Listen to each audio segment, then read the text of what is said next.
On a vu par les, je sais plus combien de vidéos avant, qu'il y a des traumas, et ces traumas on peut les libérer, et que dans le chamanisme il y a des méthodes, et puis que dans la psychologie il y a des méthodes, et que dans le yoga il y a des méthodes, etc. Hein. Alors on y revient à la libération des traumas, c'est vraiment un sujet important. Il est possible de libérer les traumas dans la pratique du Budo, mais pour ça il faut pratiquer différemment. C'est-à-dire que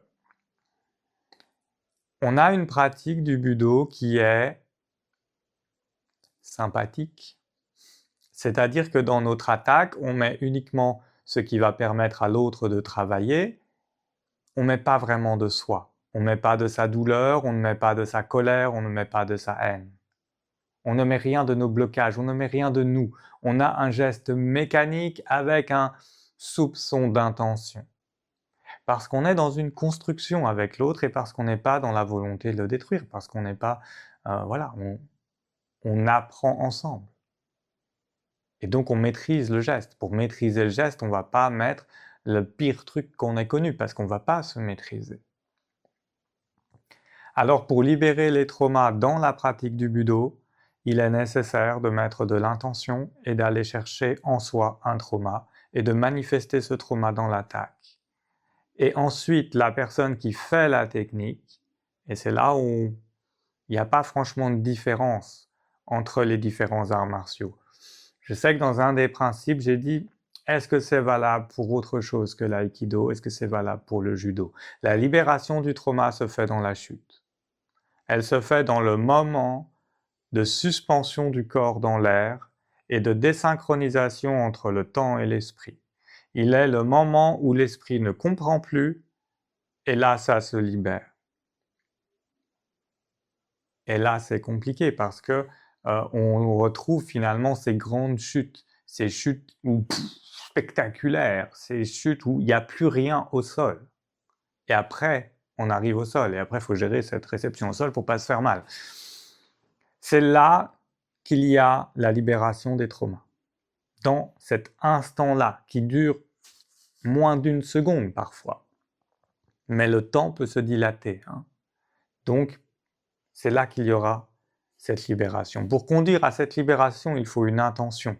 C'est-à-dire que la personne qui exécute la technique va être dans cette position de canal, va être dans cette réception, dans cet amour inconditionnel, dans ce soin à l'autre, et va laisser à travers soi d'autres consciences agir.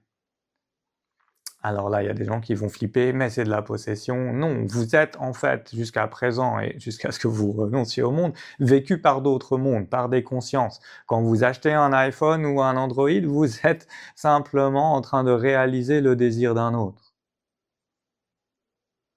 Donc vous êtes, si vous voulez parler de possession, vous êtes tous possédés, on est tous possédés, voilà. On s'en fout. Ça fait partie de l'incarnation. Donc, on prend cette technique et on va l'exécuter avec une intention et on va laisser les flux énergétiques agir. Et il y a des moments où, pendant la projection, il y aura les déclics. Alors il y a la libération du trauma. Et alors la personne, quand elle arrive par terre, elle ne se relève pas, non pas parce qu'elle est blessée, mais parce qu'elle arrive par terre en paix. Et elle se dit « Waouh, qu'est-ce qui vient de se passer ?» Et alors on retrouve toutes ces questions qu'il y avait sur O-Sensei. Non mais regarde, le mec il est projeté avec une telle violence qu'on se demande comment ils arrivaient par terre. Les gars n'avaient pas le temps de faire une saisie, qu'ils étaient déjà en train de voler. Oui, oui, mais parce que ce qui est cherché se passe dans cet instant, il faut provoquer cet instant. Il faut donc les qualités gymniques pour être capable de recevoir ça. Hein. Si, comme moi, vous n'aimez absolument pas ces chutes-là, il ne faut pas vous attendre à libérer vos traumas de cette manière-là. Et c'est pas grave, allez les libérer autrement.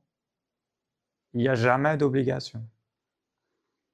Mais pour ceux qui cherchent comment libérer les traumas par la pratique du Budo, puisque c'est une pratique complète qui permet la réalisation totale de l'individu, eh bien il faut savoir que c'est là. C'est quelle intention je mets dans mon attaque, donc comment je vais chercher avant mon attaque en moi une souffrance, une douleur, un trauma, comment ce trauma je le conduis dans mon attaque, donc avec toute la violence, toute la capacité à la mettre dans l'attaque, et comment la personne qui va travailler avec moi va avoir cette capacité de guérison dans le mouvement.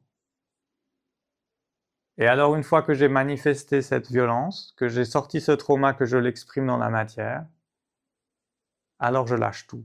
C'est-à-dire que tout moi est ce trauma, et qu'ensuite c'est l'autre qui exécute la technique qui va faire si ce trauma il reste ancré en moi, ou est-ce qu'il se libère.